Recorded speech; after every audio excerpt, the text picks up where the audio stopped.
Hello and welcome back to my channel. Today I've got some more primitive Halloween DIYs to share with you that I think you're really going to like. And if you do craft fairs, a lot of these are really good craft fair sellers. So if you want to know how to make them, stick around. I'll show you how. Thank you so much for being here. I really appreciate it. Right, Maxwell? And if you haven't already subscribed to my channel, I would love it if you would hit that button.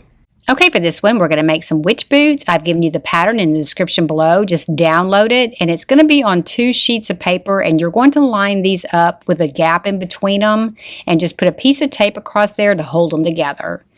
It was just too big to go on 1 piece of paper, so you are going to have 2 sheets of paper, and just tape it up. And then I'm using some kind of a linen fabric. It's kind of a thicker linen fabric, and I'm going to cut 4 of these. And you're going to have 2 layers of fabric, so you're going to cut 2 at a time. So you're going to cut these 2 and then cut 2 exactly like those as well. And this is a super simple pattern to cut out because the pattern is so large. So you can get around those curves pretty easily with just a pair of scissors. As you get those cut out, you want to take some time and really iron these. You don't want any lines in these because we're going to stuff these and you will see it even once it's stuffed. Okay, next we're going to glue these together, and I'm using this stuff called Unique Stitch. It is a fabric glue and it is awesome.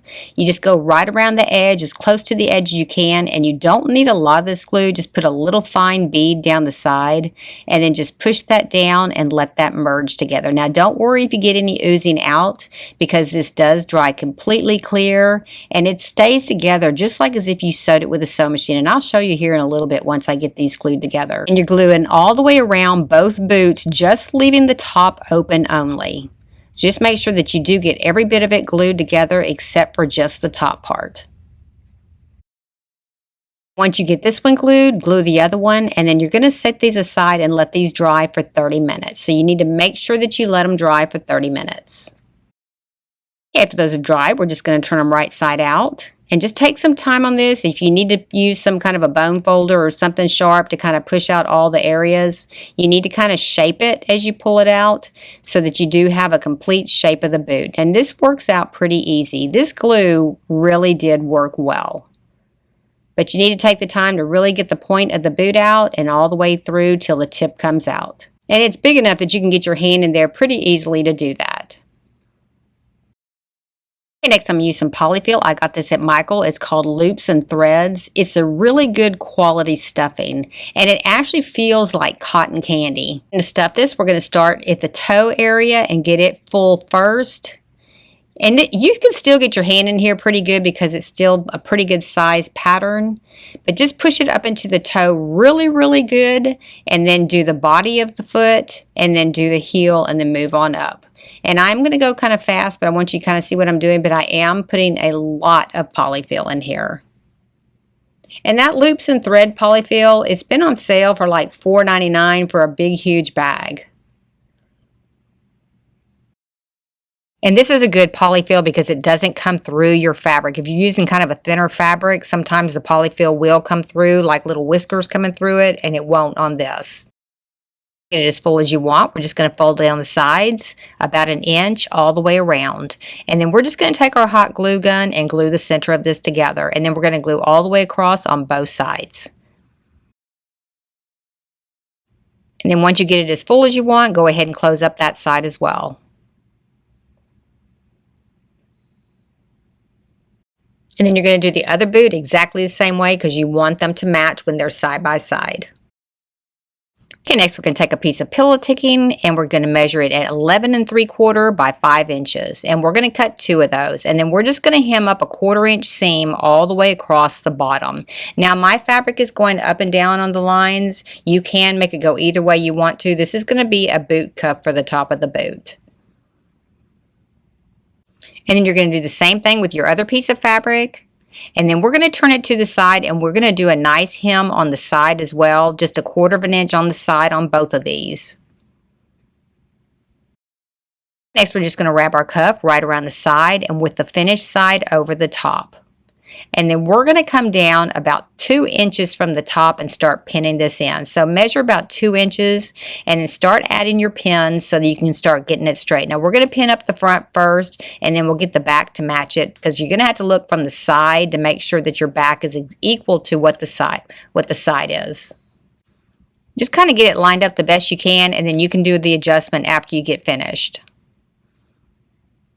And then you can look from the back to see if both sides are equal. And if you need to adjust it, go ahead and adjust it. Make sure that this is straight because it is going to be a major focal point. Okay, once you get it straight, we're going to start gluing it in, and you're just going to go around the bottom edge all the way around.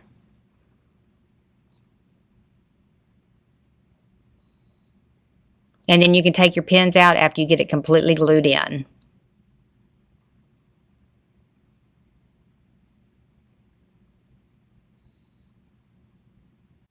Just try to make sure you don't have any glue oozing, and then you can remove your pins after you get that section glued. And then we're going to glue straight up the back, and you want to kind of line it up to where it has a seam that's straight. So glue this one, then glue the flap over the top of that, and then we're going to glue up all the way up to the top, making sure that we have it straight. Just kind of overlap it and get it straight. And then we're just going to tuck that down about 1 inch. And then we're going to glue this shut.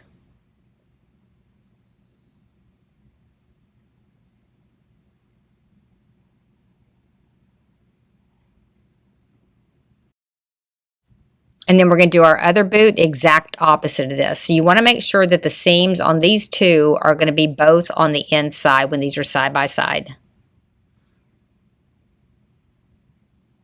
And then you're going to line this one up the same way, come down 2 inches, pin your fabric, and then once you get it around there, you're just going to glue it together just exactly like you did on the other one.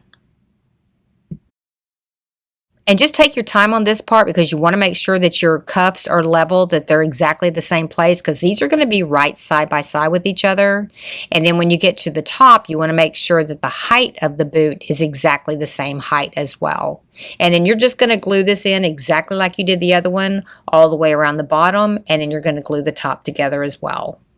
And next, I'm taking some of the Tim Holtz Distressing Ink in the walnut stain color, and I'm just going to stain these. I'm making this more of a vintage look, and I'm going to get quite a bit of stain on here. Just kind of brush it through. I did get a little bit heavy in the back on this one, but you can blend it in pretty easily once you get finished. But you do want it to have a vintage look to it. If you're not into the vintage look, then just leave this part off, but this really did kind of help decorate these up. And you're going to want to do the front and the back and all the sides on this as well. And then do the other one to match this one.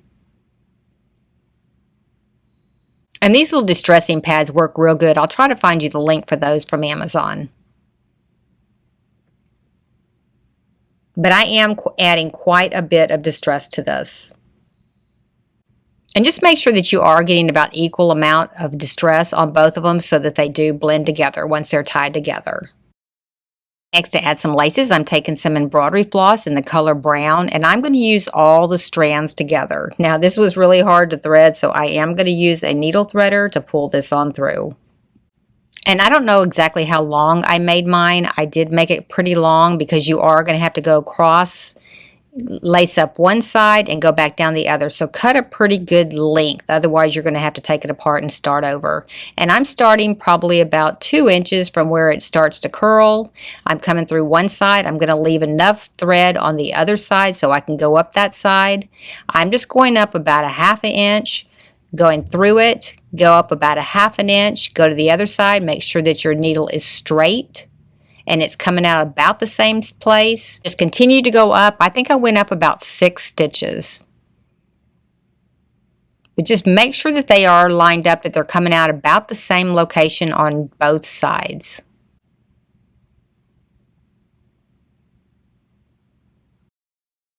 And then this will be my last stitch on this side, and then I'll unthread my needle, thread the other side exactly the same way, and then we'll start going up, and I'll show you exactly how I'm doing that one as well. And it is good just to use a needle threader on these because it is such a thick thread and it has so many layers. Definitely pick you up one of those. If you don't have one, they work great. Okay, and then we're going to go across to the opposite side, and we're going to go into the same hole that's already there, and then go across to the same hole that's already there. So you're going through this exact same holes that you did on those, and then they will make an X exactly like they're supposed to. They'll be perfectly exactly the same size. So you're going to go through that hole that you already have, the bottom of that one, and then the top of the other one, and you just keep going up until you have them completely done. You're just making a little X over these. And then you're going to match up the other boot and do exactly the same thing. And then we're just going to tie this in a bow, and then we're going to trim off the edges, and we are going to put a little bit of glue on the ends just to keep it from untying, and then we're going to put a little bit of glue just behind that knot to hold that in place.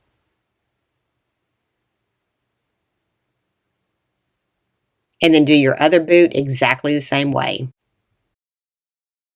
And when you're doing your second boot, just make sure you're starting your thread at exactly the same place. Next, I'm going to take these big buttons and I'm just going to put one on each side of these boots. And then to finish these off, I'm just taking some ribbon and I'm going to distress it with the Tim Holtz walnut stain just to kind of get it to blend in with the rest of the boot. And I'm going to do the front and the back of these. Next, you can download this paper with this pattern and this Hocus Pocus label on it, and you just use the Tim Holtz distressing ink just to distress it, and then just cut it out by hand. This is a pattern we're going to use a little bit later on in the video. I end up putting everything in one pattern, so you'll see in stages as it goes, it's different all the way through, but this is actually the final pattern. Want to distress the back of your tag exactly the same way as you did the front. Distress the edges of the tag. I'm just running it across a little stamp pad, a black stamp pad, and I'm doing it on all four sides.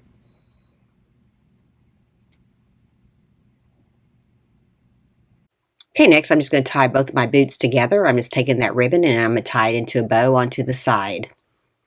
And then I'm just going to attach my tag. This was a pretty easy project. Just kind of line it up right there, and then you are going to glue the front of those to those boots so that it does stay in place.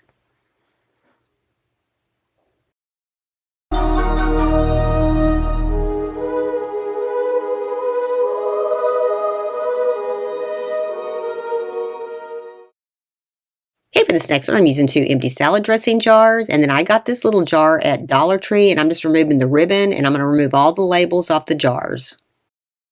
So I'm going to take them outside, and I'm going to spray paint them with a Krylon Fusion matte black paint, and I'm going to paint the lids on the jars.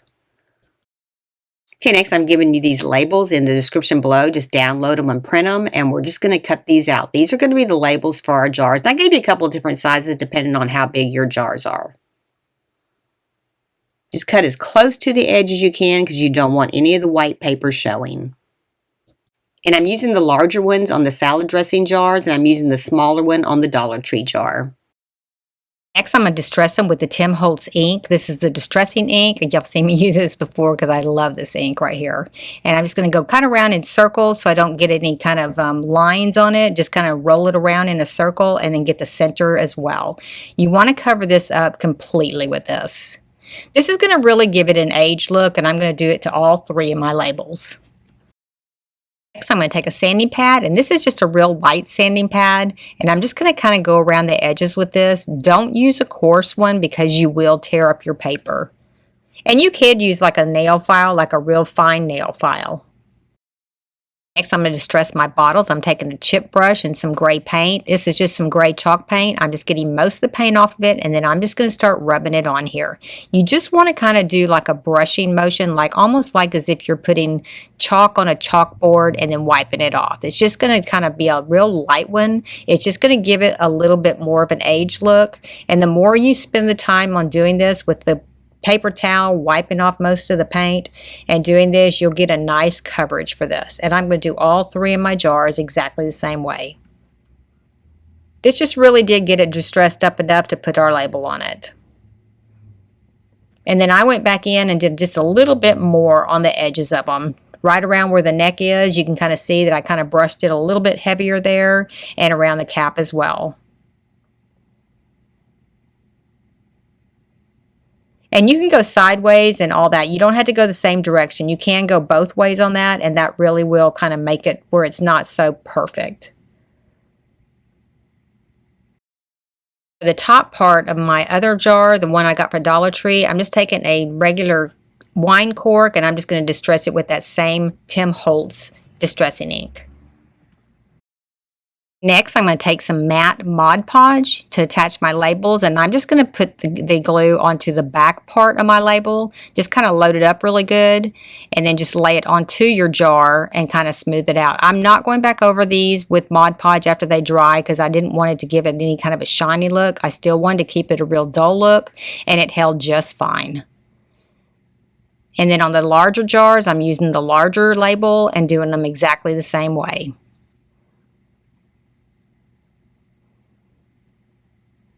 And this worked just fine doing it this way. Just kind of smooth it out with your fingers, you know, and just let it kind of really set on there and get it straight. Now, if you're planning on selling these on an Etsy store or at a craft fair or something like that, I would definitely go back over and put another coat of Mod Podge over the front. But if you're just keeping it for yourself and for your own enjoyment, you really don't have to. All right, and that was pretty much it with that project. Let me know what you think in the comments. And I'm just going to add my cork right to the top part of the little jar.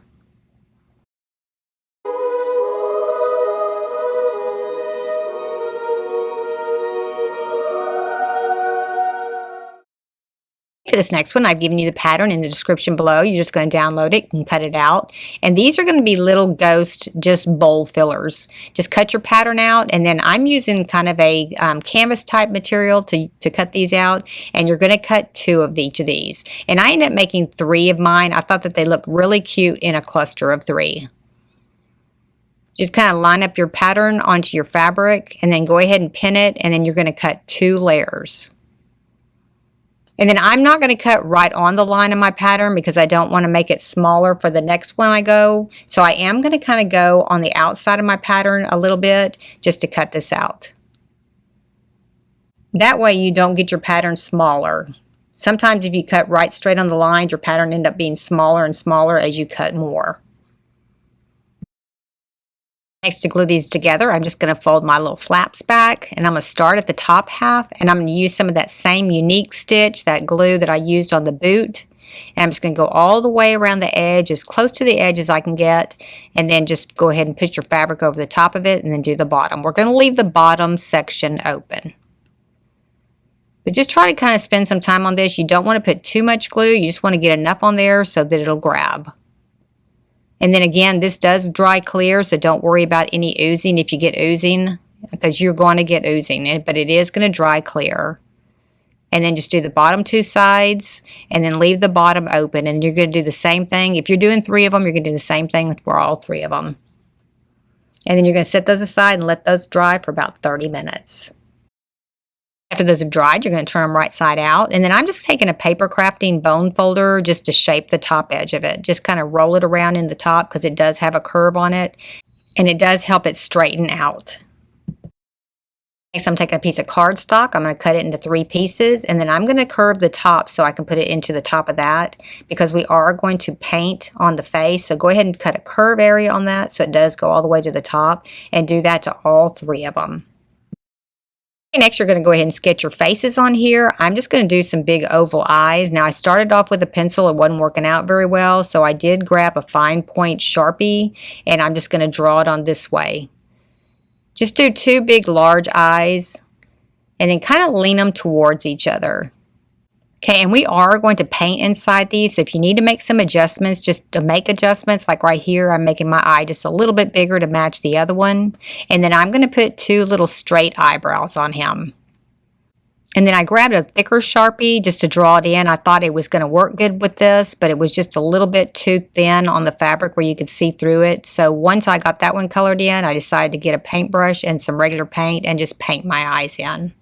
And then I ended up using just a black chalk paint on this. Just kind of take your time on this and kind of go around it slowly. Use a smaller paintbrush that you can kind of hold and handle pretty easily, that has a curve on it so you can go around the curves. And you can stay in the line. Just take your times on this. This really was not very hard to do. And if you get out of the lines, make the eyes a little bit bigger. And then I'm going to paint all of my faces exactly the same. And it only took 1 coat of paint to paint these.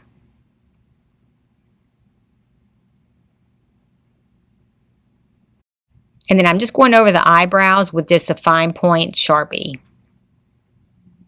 Okay, then for his mouth, I'm just going to use a fine point Sharpie, and I'm just kind of doing a little squiggly line. Then I decide to come back in and just go over it with that same pen one more time. So I'm just taking the end of a paintbrush, I dipped it in some white paint, and I'm just adding 2 little dots for his eyes. Okay, next on the same pattern, I've given you little boo tags. Just go ahead and cut those out, and then we're going to distress those just like we did the other tag with the Tim Holtz distressing ink. I am rubbing it onto a stamp pad just like I did the other one with the black all the way around. I'm just going to punch them with an 1/8 inch hole punch. Okay, next I'm taking these little vintage safety pins. I got these on Amazon, and this is what I'm going to attach these tags to my little ghost. To stuff them, I'm using some of that same polyfill that I used in the boot, and I'm just going to fill these up completely full, and then I'm just going to glue up the bottom of them. So just really put them in there so that they do kind of make the top of his head a little bit more rounded. Now, if you sew, you can actually get that to where it is completely rounded on top. But with using the glue, you are still going to have a few little wrinkles at the top of his head, but that's okay. It gives him a little character.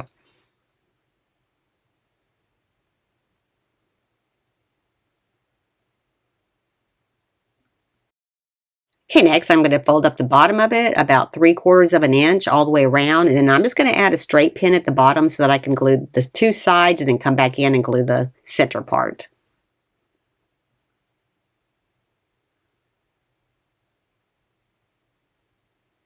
This made it a little bit easier to make sure that I did get him straight.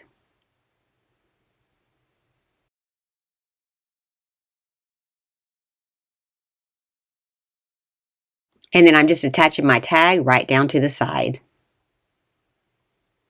And then I'm going to use some of that same Tim Holtz distressing ink, and then I am going to distress all of these. Just a little bit, not a lot.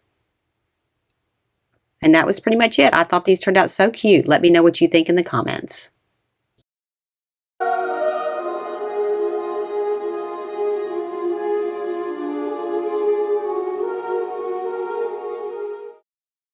Okay, I hope you enjoyed the video today. I hope it gave you some inspiration. If you like these kind of videos, be sure and give me a like, subscribe, and ring that bell to be notified when I have a new video upload. Thank y'all so much for being here. I really appreciate it. And if nobody's told you today, you're awesome. See you next time. Thanks for watching.